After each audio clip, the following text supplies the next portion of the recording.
मोबाईलला विराम, लेझिमला सलाम. देऊळगाव घाटच्या तरुणांचा अनोखा उपक्रम. संस्कृती जपण्याचा प्रेरणादायी आदर्श. मोबाईल आणि सोशल मीडियाच्या वाढत्या वापराला छेद देत आष्टी तालुक्यातील देऊळगाव घाटच्या तरुणांनी अनोखा उपक्रम सुरू केला आहे. दररोज संध्याकाळी 7:30 ते 8:30 या वेळेत गावातील तरुण मोबाईल बाजूला ठेवून मारुती मंदिरात एकत्र येतात आणि लेझिमचा सराव करतात. रील्स पाहण्यात जाणारा वेळ आता ताल, लय, शिस्त, सांघिक भावना शिकण्यासाठी दिला जात आहे. देऊळगाव घाटची लेझिमची परंपरा एका पिढीकडून दुसऱ्या पिढीकडे जपली जात असून तरुणांनी या परंपरेला आधुनिक काळाशी जोडलं आहे. 1 तास मोबाईल बंद, 1 तास संस्कृतीसाठी हा संदेश देणारा हा उपक्रम इतर गावांसाठी प्रेरणादायी ठरतो आहे.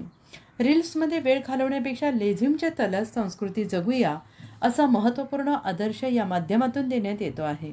आणि या संपूर्ण बातमीचा आढावा घेतला आहे आष्टीच्या देऊळगाव घाट येथून आदिनाथ ठोंबरे यांनी.